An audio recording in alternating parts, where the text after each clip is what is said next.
Amigos, ¿qué tal? ¿Cómo están? Les saludo para empezar lo que es nuestro día número 18 de devocional rumbo a Transforma tu entorno 2013. Quiero pedir una disculpa, ayer me equivoqué en la cuenta regresiva de Transforma tu entorno, lo confundí con el número de devocional que llevábamos. Ayer no faltaban 17 días, ayer faltaban 11 días, lo que quiere decir que hoy estamos a 10 días de Transforma tu entorno 2013 y eso me emociona muchísimo porque en 10 días estaremos en el Congreso recibiendo la palabra del Señor y recibiendo su presencia para que Él nos transforme y nosotros podamos ir y transformar nuestro entorno. Así es que hoy vamos a estudiar sin más lo que es el pasaje que corresponde, el capítulo 18 del libro de los Hechos. Después de ver ya lo que pasó en Atenas y todo este asunto, hoy nos toca ver lo que pasó en Corinto, ¿no? Después de haber estado allí, vimos cómo Pablo tuvo que salir otra vez en medio de ellos y se fue entonces a Corinto y mandó llamar, habíamos visto también algunos de sus discípulos, como lo era Timoteo, como lo era su amigo Silas también. Y hoy vamos a ver entonces la cuestión del capítulo 18 de lo que sucede precisamente entonces en Corinto 18:1. Después de estas cosas, Pablo salió de Atenas y fue a Corinto, ¿no? Y halló a un judío llamado Aquila, natural del Ponto, recién venido de Italia, con Priscila, su mujer, por cuanto Claudio había mandado que todos los judíos salieran de Roma. Fue a ellos y como era del mismo oficio se quedó con ellos y trabajaban juntos, pues el oficio de ellos era hacer tiendas. Déjame explicar rapidísimo este asunto. En el pueblo de Israel a los 12 años los hombres judíos aprendían dos cosas, la Torá y lo que es el oficio de sus padres, ambas cosas. Ya después ellos decidían si se convertían en rabís. Para esto tenían que estudiar aproximadamente 28 años, si mal no estoy, de los 12 años a los 30, no son 28, son 18, ¿no? De los 18 años más o menos preparándose para ser maestros de Israel. A los 30 años ya estaban capacitados, se sabían todo lo que ahora para nosotros es el Antiguo Testamento de memoria y podían trabajar y podían llamar discípulos, ya eran llamados ellos rabís. Pero si no, se aprendían el oficio de sus padres y trabajaban en el oficio de sus padres. Sin embargo, independientemente que fueras rabí o no, independientemente que te volvieras fariseo, como fue el caso de Pablo, no, ellos conocían el oficio. Entonces, él trabajaba en este oficio y esto es interesante porque hay ocasiones en las que es oportuno, uso esta palabra, oportuno, el usar el oficio dentro del ministerio del Señor. ¿A qué me refiero? Pablo estaba de tiempo completo en el ministerio, pero en este momento él está precisamente con estas personas compartiendo más vida y al mismo tiempo trabajando en el oficio y por lo tanto sustentando, dicen en algunos pasajes más adelante, también su propia vida misionera. Y dice que discutía en las sinagogas todos los días de reposo y persuadía a judíos y a griegos. Y cuando Silas y Timoteo vinieron de Macedonia, porque se acuerdan que les había llamado, Pablo estaba entregado por entero a la predicación de la palabra, testificando a los judíos que Jesús era el Cristo. ¿Ves? Él estaba dedicado por completo. Qué increíble, mi amigo, mi amiga, que un hombre que había sido perseguidor de la iglesia hoy estaba dedicado por completo a hablar de la palabra del Señor, testificando a los judíos que Jesús era el Cristo. Y vuelvo a insistir, las personas que tal vez para ti no valen nada, en Jesús tienen un plan extraordinario. Entonces, y aquí lo vamos cumplido en Pablo. Pero oponiéndose y blasfemándose estos, les dijo, sacudiéndose los vestidos, su sangre sea sobre su propia cabeza, yo limpio, desde ahora me iré a los gentiles. Los judíos no le hacían caso, entonces él decidió irse a los gentiles. Recuerda, mi amigo, cuando tú hables de la palabra del Señor, si hay una actitud incorrecta de no recepción de la palabra, tú no tienes por qué estar luchando con esa gente. Es preferible, mejor, ir y buscar a otras personas a las que puedas hablar. No dejes de orar por ellas, no dejes de intentarlo, pero no luches con las personas. El Señor va a tener el tiempo en donde su corazón va a estar preparado para poder recibir a Jesús, mientras tú ve con las personas que ya están preparadas, en este caso eran los gentiles. ¿Y funcionó o no? Claro que sí, dice el 7 que salieron de allí Se fue a la casa de uno llamado Justo, temeroso de Dios, la cual estaba junto a la sinagoga. Y Crispo, el principal de la sinagoga, creyó en el Señor con toda su casa. Y muchos de los corintios, oyendo, creían y eran bautizados. Entonces el Señor dijo a Pablo en visión de noche: no temas, sino habla y no calles, porque yo estoy contigo, y ninguno pondrá sobre ti la mano para hacerte mal, porque yo tengo mucho pueblo en esta ciudad. Mi amigo, esta es una palabra que yo quiero declarar sobre tu vida. Esta palabra yo quiero que quede impregnada en tu corazón. No temas, sino habla y no calles, porque yo estoy contigo y ninguno pondrá sobre ti mano para hacerte mal, porque yo tengo mucho pueblo en esta ciudad. En el nombre de Jesús lo declaro sobre tu vida. La realidad es que no debemos callar. No debemos parar, no debemos dejar de hablar de Cristo, no debemos detenernos. Si realmente queremos transformar nuestro entorno, mi amigo, mi amiga, no debemos detenernos, debemos seguir adelante. Y se detuvo allí 1 año y 6 meses, o sea que estuvo allí este tiempo debido a que el Señor le dijo: no calles, avanza, enseñándoles la palabra de Dios. Pero siendo Galión procónsul de Acaya, después del año 6 meses, los judíos se levantaron de común acuerdo contra Pablo y le llevaron al tribunal, diciendo: este persuade a los hombres a honrar a Dios contra la ley. Y al comenzar Pablo a hablar, Galión dijo a los judíos: si fuera algún agravio o algún crimen enorme, oh judíos, conforme a derecho, yo los toleraría.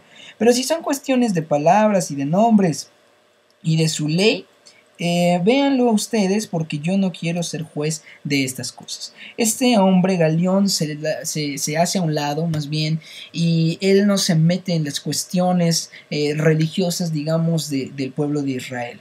Lo importante es que Pablo seguía hablando, y llevaba 1 mes, 6 meses hablando sin parar, y la oposición siempre viene, mi amigo, cuando nosotros seguimos hablando.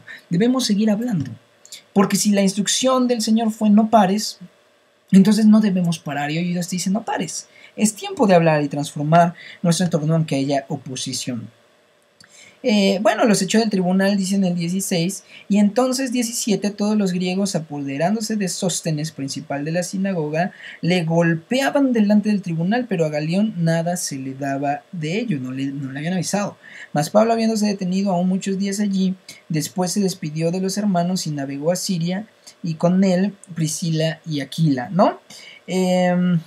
Bueno, se me fue el detalle. Aquí está Aquila, perdón, es el mismo que vemos que hacía las tiendas con él. La cuestión es que Pablo era un hacedor de discípulos. Él era alguien que llamaba a la gente al discipulado. Y aquí entra una de las enseñanzas que yo quiero hoy compartir contigo, mi querido amigo, mi querida amiga. Dios nos llama al discipulado. Y la mejor manera de discipular es estar tiempo con las personas, que las personas aprendan de nuestra vida diaria, no de una mesa sentados en un estudio o en una reunión, sino simple y sencillamente viendo tu vida, ¿no? Que el discipulado sea a través de tu vida. Procura llevar a otras gentes a ser discípulos de Jesucristo, pero estando cerca de ti, y que ellas que tú más bien con tus actitudes, con tu forma de actuar, puedas enseñarle cómo conocer y acercarse más a Cristo. Y entonces Aquila fue con él cuando sale de ahí, junto con Priscila, y habiéndose rapado la cabeza en Cencrea, porque tenía hecho voto. Ahí en Levítico están todas las cuestiones de los votos. Tenían que dejarse el cabello largo, en señal de que estaban cumpliendo el voto, y ya cuando terminaba el voto se lo cortaban. Este era el punto aquí. Y dice que llegó a Éfeso y los dejó allí, y entrando en la sinagoga una vez más discutía, fíjate, una vez más intenta primero con los judíos, los cuales le rogaban que se quedase con ellos. Ahí sí respondieron por más tiempo, mas no accedió, sino que se despidió de ellos diciendo: es necesario que en todo caso yo guarde en Jerusalén la fiesta que viene, pero otra vez volveré a ustedes si Dios quiere. Y zarpó a Éfeso. Entonces en Éfeso hizo un recorrido muy pequeñito, una escala pequeñita, para ver ahí a los que estaban allí, y se fue entonces. Dice el 22, habiendo arribado a Cesarea, subió para saludar a la iglesia y luego descendió a Antioquía. Y después de estar allí algún tiempo, salió recorriendo por orden la región de Galacia y de Frigia, confirmando a todos los discípulos. Esto es bien importante. Cuando tú tengas, mi amigo, mi amiga, la oportunidad de viajar en otros lugares donde hay una iglesia establecida, yo te voy a pedir un favor.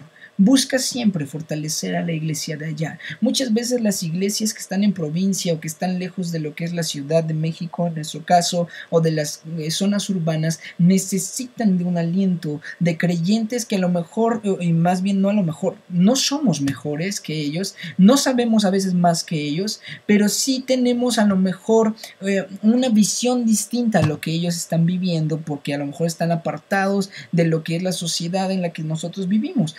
Pido de favor, mi amigo, mi amiga, que parte de la transformación del entorno que Dios quiere hacer a través de tu vida sea que cuando tú estés en otro lugar donde haya una iglesia, tú puedas dar testimonio, tú puedas ir y fortalecer, dar una palabra de aliento, testimonio, de amor a la iglesia que esté en esos lugares, porque se necesita siempre. Confirmemos a los discípulos, alentémoslos, animémosles a seguir adelante. Llegó entonces a Éfeso un judío llamado Apolos, o sea, se fue Pablo, pero a Éfeso sí llegó un judío llamado Apolos, natural de Alejandría, varón elocuente, o sea, esto quiere decir fácil de palabra y de entendimiento, y poderoso en las escrituras. Esta expresión me fascina. Y hoy yo te quiero dejar otro reto, ya son varios, pero el siguiente reto es: ¿realmente eres poderoso en las escrituras, mi amigo, mi amiga? ¿Realmente le dedicas el tiempo suficiente para poder decirse de ti, eres poderoso en las escrituras? ¿O simplemente lees porque tienes que hacerlo, lees porque te dicen, lees porque viene el Congreso o lo que sea, pero no estás estudiando y escudriñando las palabras? Mi reto hoy de parte de Dios es: sé poderoso en las escrituras, que tú puedas no solamente rebatirle a la gente, sino al mismo Satanás cuando venga y te tiente con la palabra, que tú puedas responder con la palabra, y que toda palabra que sale de la Biblia, que es la misma palabra de Dios, toda verdad te libere y te lleve al lugar donde Dios quiere que tú estés. Este había sido instruido en el camino del Señor, dice el 25, y siendo de espíritu fervoroso, era muy animoso, todo el tiempo estaba buscando cómo hablar de la palabra, hablaba y enseñaba diligentemente lo concerniente al Señor, aunque solamente conocía el bautismo de Juan. Y comenzó a hablar con denuedo en las sinagogas, pero cuando le oyeron Priscila y Aquila, le tomaron aparte, le expusieron más exactamente el camino de Dios. Y queriendo él pasar a Acaya, los hermanos le animaron y escribieron a los discípulos que le recibieran, y llegado él allá fue de gran provecho a los que por la gracia habían creído, porque con gran vehemencia refutaba públicamente a los judíos, demostrando por las escrituras que Jesús era el Cristo. Este pasaje, esta última parte del capítulo 18 me llama mucho la atención, el hecho de que este hombre poderoso en las escrituras, porque conocía las escrituras, aún sin el mismo bautismo del Espíritu Santo que ellos recibieron en el capítulo 2 de Hechos, él hablaba con denuedo, porque Dios estaba con él, el Espíritu estaba con él, él hablaba con denuedo, él seguía el mandamiento de ir y ser testigos, y él hablaba con elocuencia, hablaba constantemente. Y entonces lo que es importante es: si tú no te crees capaz, no importa, Dios te va a guiar, tú hazlo, y prepárate, obviamente, como te dije en el primer reto, para ser capaz de rebatir. Pero si no te crees capaz, no importa. Si sientes que te falta conocimiento, no importa. Ve a la palabra y Dios te lo va a dar, pero mientras tú sigue hablando. Y segundo, si tú ves a alguien con un fervor de hablar de la palabra y tú sabes algo más que a lo mejor él no sabe, tú conoces más de Dios que a lo mejor le puede ayudar, nunca se lo niegues. Acércate a esa persona y ve y enséñale lo que tú sabes, como lo hicieron Aquila y Priscila, para que ellos puedan seguir siendo instrumentos útiles para el Señor, y que hablen y refuten públicamente la ideología del mundo de hoy. Tal vez ya no con palabras, pero con nuestras vidas debemos refutar públicamente, mi amigo, mi amiga, la verdad. Debemos refutar, bueno, más bien, debemos confirmar la verdad, refutar todo aquello que va en contra de la verdad, y debemos de confirmar que en Jesucristo hay esperanza, que en Jesucristo puede haber cambio, y que Él murió para que nosotros seamos libres y para que otros sean libres también por su sangre preciosa. Mi amigo, transformemos nuestro entorno, sigamos adelante, hablemos con denuedo y no dejemos de predicar la palabra de Cristo, y conozcamos las Escrituras para que podamos hablar con poder de las escrituras a toda la gente alrededor nuestro. Nos vemos mañana. Estamos ya a 10 días de Transforma tu Entorno 2013. Nos vemos en el Congreso. Dios les bendice.